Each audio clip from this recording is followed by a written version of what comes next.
and Naira, Horse Racing Radio Network, Vegas Insider. He's all over the place. What's going on, Anthony? How you doing, bud? Moose, what's happening? Doing well, man. Doing well. I mean, and listen, a lot to get into with this race. Let's start first and foremost with those, the cloud hanging over this race with Medinas Spirit, the positive after the Derby, everything surrounding Medinas Spirit and Bob Baffert. Yeah, the betamethasone positive, it's not the first time the Baffert barn has had a run-in with this medication. One of the things that's really been thrown around out there, it's not a banned substance. It's a banned substance on race day. There's a certain amount of time out of the race, before the race, where you have to stop using it. And obviously, in this instance, the first test comes back positive for it. We'll see what the split sample has to say. It can be injected. It can also be used therapeutically for skin conditions. It appears as if there's a good chance it was used for both. In this instance, there appears to be some dermatitis on Medinas Spirit's hind end, and it's been photographed, and we'll see how it all plays out. But yeah, there's certainly a little bit of a cloud over the race, which is unfortunate because, it's Triple Crown time. It's the second jewel. We got the Derby winner there. We got the Derby winner there as the favorite in a race where, if everybody felt confident that that Derby performance was on the up and up, he'd be a pretty heavy favorite tomorrow. Anthony Stabile, our guest. And Anthony, we love talking to you. I think the non-horse race aficionado, of which I am not, so I'm on the outside of this sport sort of looking in, kind of want to know, is Bob Baffert, he just seems so bad for the sport. I understand his success, but how do those in horse racing, do you see him as bad for the sport? Great question, Maggie. Bob Baffert has been a lightning rod for many, many years. And I think a big part of that is the success he's achieved. 7 derbies, same number of Preaknesses, 2 Triple Crowns, countless Breeders' Cup wins. With success comes, an awful lot of hate.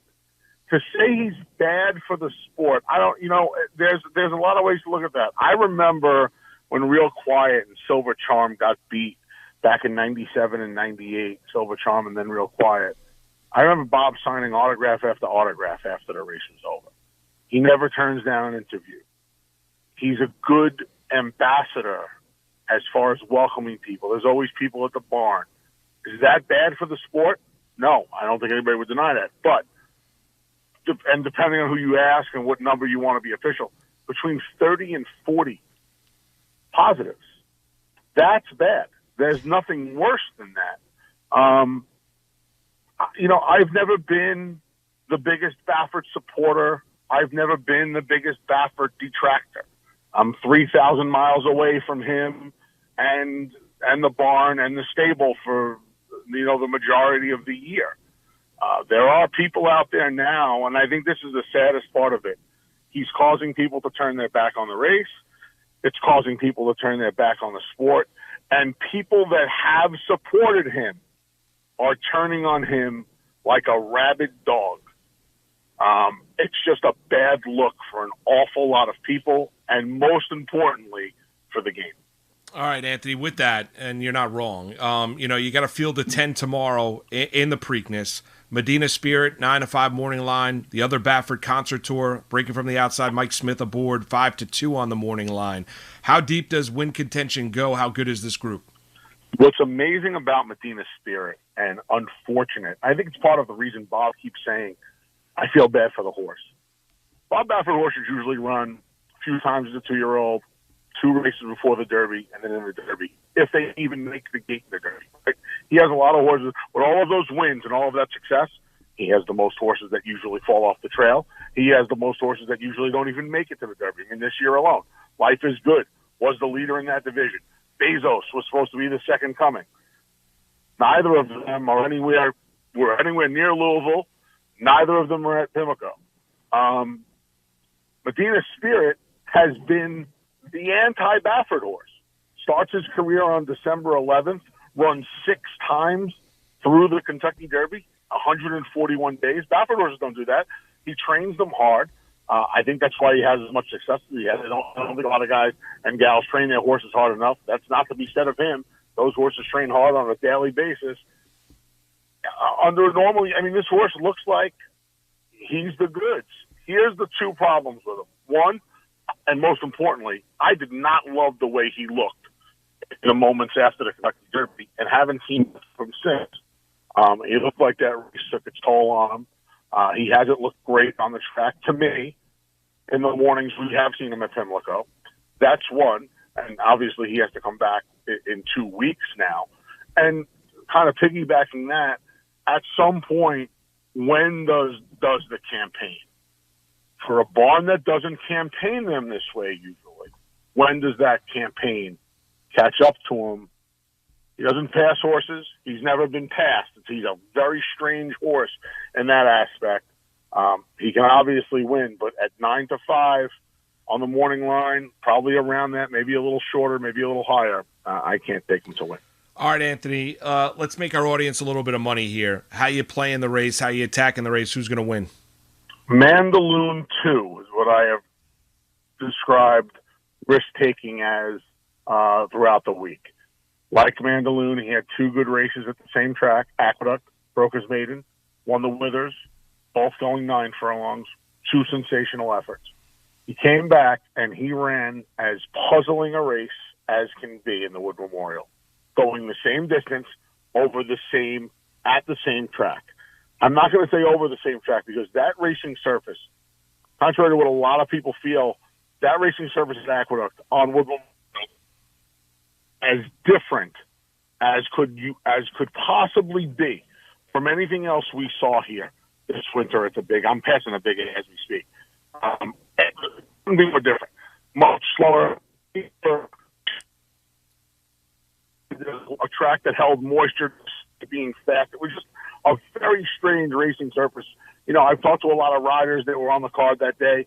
Exercise, just nothing made any sense about that track. He got hit with a clod of dirt early in the race. And I think all of those contributed to a poor effort.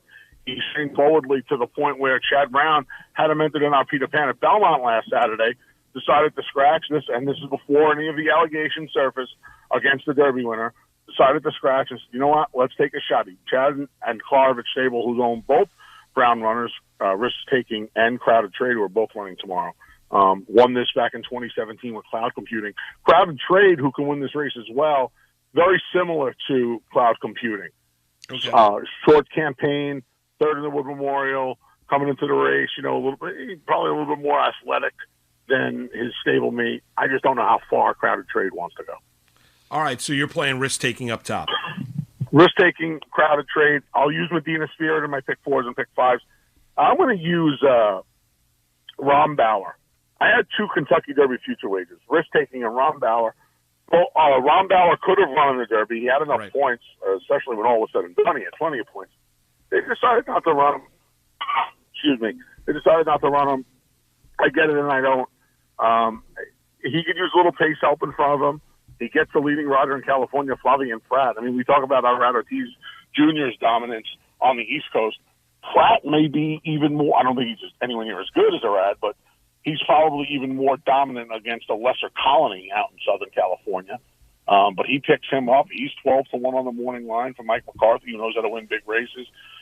City Light, of course, his horse won the Pegasus, the Breeders' Cup. I mean, he's a horse at 12-15 to 1. I'm going to use him there as well. So 9-4. 3-6 is how I picked the 146 Preakness. Okay, well, we have no time left. We want to do something fun with you, Anthony. I'm going to apologize in advance to our board op Dove, who's probably freaking out right now about this, but we're doing it anyway. We'll make up for it in the next hour, I promise. Okay, Anthony Stabile, we love how you sound. You sound like you should be in a Martin Scorsese movie, no doubt. Right? You sound like you could be, just a mobster in a movie. So we're going to make that a reality right now. We are going to do a scene from the movie Goodfellas, and then we will try to send this tape to Martin Scorsese to see if we can get you cast in his next movie, okay? Yeah. And Moose and I only charge 10%, so we're good, okay? So we are going to do the famous scene with Henry Hill and Tommy DeVito, so Ray Liotta and Joe Pesci, in the restaurant when Joe Pesci tries to break Henry when he says, "Am I funny to you?" Now, I will also make a small appearance. Moose is going to play Ray Liotta. Henry Hill, yep. Anthony, you are going to play Joe Pesci and Tommy DeVito. I have one line. Ironically, someone in this movie was named Anthony Stabile, and I have one line. So we're going to go. Moose is going to start it as Henry Hill. You are going to be Joe Pesci. That was Dad's second cousin, by the way. True story. Amazing. Cool. There you go. All right, here we go. Hit the music, though. All right. You're a pistol. You're really funny. You're really funny. What do you mean I'm funny? It's funny, you know. It's a good story. It's funny. You're a funny guy. What do you mean? You mean the way I talk? What? No, it's just, you know, you're funny. It's funny the way you tell the story and everything. Funny how? What's funny about it? Tommy, no, you got it all wrong.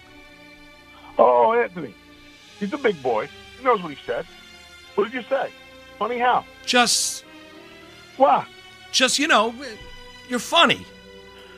You mean, let me understand this, because, you know, maybe it's me. I'm a little messed up, baby, but I'm funny how? I mean, like, funny I'm a clown? I amuse you? I make you laugh? I'm here to freaking amuse you? What do you mean funny? Funny how? How am I funny? Just, you know, how you tell the story. What? No, I don't know. You said it. How do I know? You said I'm funny. How the hell am I funny? What the heck is so funny about me? Tell me what's funny. Get the heck out of here, Tommy. Yeah, mother lover. I almost had him. You stupid ninny, you Frankie. He was shaking. I wonder about you sometimes, Henry. You may fall under questioning. Yes. Stabile's the best. That's great. Well done. We're sending over to Marty's office. Very quick. That was done in speech. That was done for Antoinette Durso at St. John's University in 1995 in one of my film classes. And the Billy Bat scene was done for Dr. Dave, for Dave Breslauer at John Adams High School in my senior year. He gave me a B because I cursed too much in the Billy Bat scene.